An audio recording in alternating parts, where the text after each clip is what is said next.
The movie opens with a tense conversation between a man and his agent, pressing for answers about federal agents, internal affairs, and whether his alibi was convincing enough. The scene shifts to a woman named Velez on the phone, warning a man that there are eyes everywhere, but she's the only cop he can trust. Captain Velez tells him he did the right thing by calling her. Using a burner phone, she assures him no one knows about their conversation. She instructs him to keep following her lead and not to panic, promising she'll protect him and eventually pull him out of the mess he's in. Her final warning is clear: don't trust anyone. Once the call ends, Velez steps out of her vehicle. A gunshot rings out and she's hit in the shoulder. A fierce gunfight breaks out as she hurriedly sends a warning message. The assassin closes in and fires again. Just before they finish her off, she manages to get the message through, then she's taken out. The next day, the agency head speaks with his agents about what happened. They try to piece together why she was at that location, believing she might have been chasing money. Multiple agents are brought in for questioning about their relationship with Captain Velez. Tensions run high as the boss begins to suspect the murderer might be one of their own. During interrogation, Detective Sergeant Byrne is asked by his brother, Major Tom Vallejo, a federal agent, whether he had a sexual relationship with Captain Velez. Byrne hesitates. A flashback reveals moments of them together. Shortly after, a violent confrontation breaks out between the brothers. Later, Dane meets with Byrne to discuss the fight. Byrne explains the feds are only involved because they suspect Velez was corrupt, or they simply have no leads and labeling her a dirty cop is the easiest explanation. The office team takes a break to unwind. Dane receives a suspicious message on his phone. They're visited by a friend from the DEA, and they discuss catching the cop killer. Dane informs the team they've received a Crimestopper tip. Everyone gears up and follows him. After a long drive, they reach a house where a girl named Desi greets them. When asked if anyone else is inside, she says she's alone. They enter with a dog leading the way. The dog starts barking at a particular room. When they ask Desi what's inside, she insists she doesn't have drugs. They reveal the dog is trained to find money, not drugs. Desi panics, demanding a warrant. They tell her the dog's alert means no warrant is needed. Inside, they find a surprisingly clean attic. When asked why, Desi claims she's never been up there. An officer spots a cable and pulls it, revealing a hidden opening. They break through the wall and discover buckets filled with cash. Dane and Byrne head up and are stunned to find $1.4 million in a single bucket. With 14 buckets total, the attic holds at least $20 million. Dane tells his colleagues to step back and hand over their phones. Byrne asks Dane how much the tipster demanded. Dane replies $300,000. They immediately sense something suspicious. Why would someone ask for only $300,000 if they knew about millions? Byrne tells Dane they need to move the money immediately. Dane refuses, insisting the rule is to count seized cash on site. Byrne warns that the longer they stay, the riskier it becomes. He reminds Dane that Captain Velez once hinted at a major rip, and he suspects this is it. Byrne insists on calling his brother for backup. During their argument, Desi warns them they're making a huge mistake and urges them to take whatever they want and leave before things turn deadly. Detective Mike alerts them that a police vehicle is approaching.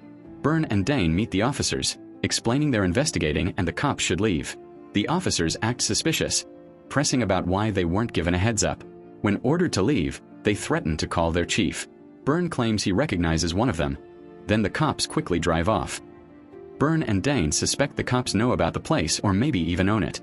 They put on vests while the team moves money to the basement. When it's Mike's turn to suit up, he pulls out a secret phone and sends a message. Jackpot, and they're not calling command, might be dirty.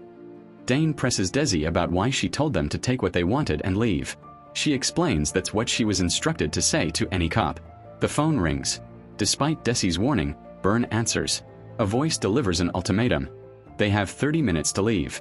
Take the money that was supposed to be there and no one needs to die over $150,000. Desi warns them again to leave. Byrne confronts Dane about a lie, claiming the tipster demanded $300,000, not $150,000. He demands to see the original message, but Dane acts nonchalant. Furious, Byrne says to call the major or he'll do it himself. Byrne calls his brother to explain the situation. He's worried about Dane, who's been acting strangely. His brother points out no one would believe Byrne since he had ties to Velez and lost a promotion to Dane. But he trusts Byrne and tells him to stay alert, promising instructions after the operation. Byrne steps outside and tells Mike about the strange happenings. The lights keep flickering, and they can't find anyone anywhere. Byrne realizes the lights are flashing Morse code spelling pigs. He goes ahead alone. Mike receives a message from his chief. Dane calls his major in front of Desi and reports a rip worth $150,000. Desi trusts Mike and reveals that Dane and the other two officers plan to steal the money. Dane returns. Mike mentions the house with the lights. They head outside together. Desi screams, begging them to take her to jail. The phone rings again. People are going to start dying in 10 minutes. Dane asks Mike what he and Desi discussed. Mike says nothing. Dane asks if he's a snitch. Mike counters by asking if Dane is trying to rattle him. Dane sends Mike inside, saying he'll handle Byrne. Once Dane's back is turned, Mike speaks into his phone. "We need to move now."